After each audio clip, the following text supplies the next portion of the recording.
તો આ સાથે સમાચાર સામે આવી રહ્યા છે। આગળ સમાચારમાં વાત કરીએ તો મહત્વપૂર્ણ સમાચાર સામે આવ્યા। સાણંદના ઉપરદડ ગામે મોટા પાયે માટી ખનનનો આક્ષેપ કરવામાં આવ્યો છે।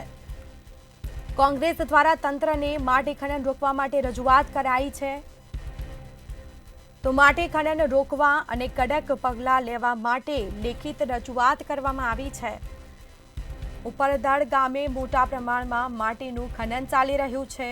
કોંગ્રેસ દ્વારા રજૂઆત કરાઈ છે। ખાણ ખનીજ વિભાગ અને તંત્રની મીઠી નજરનો કોંગ્રેસનો આક્ષેપ।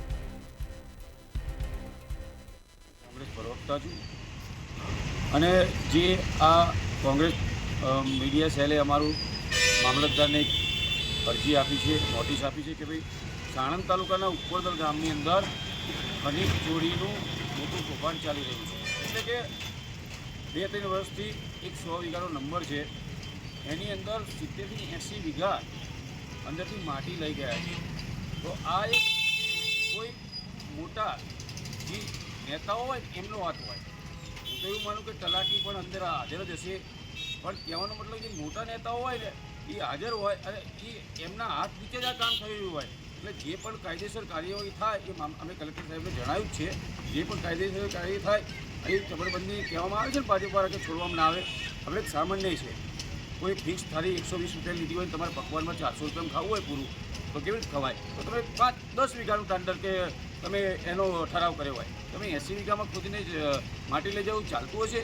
અને બીજું, તમે સામાન્ય કોઈ 2 ટ્રેક્ટર કે 5 ટ્રેક્ટર માટી લેવા આવ્યું હોય ને ગામમાંથી, તો તે ખનીજ ચોરી લાગે છે એની ઉપર। અને આ બધા આટલી બધી માટી લઈ ગયા, એની ઉપર શું કાર્યવાહી કરશો? એટલે સારી રીતે કાર્યવાહી કરો અને કોઈ, હું તો કહું ગમે તેવો મોટો હોય એને છોડવામાં ના આવે એ અમારી વિનંતી છે। અને જ્યાં જ્યાં કોંગ્રેસ, જ્યાં જ્યાં આ ખનીજનું ચાલતું છે, જ્યાં જ્યાં કોંગ્રેસ, અમે સાથ સહકાર આપી અને આવા પર્દાફાશ કરશું। કેટલા સમયથી ચાલે છે? 2-2.5 વર્ષથી ચાલી રહ્યું છે, બરાબર।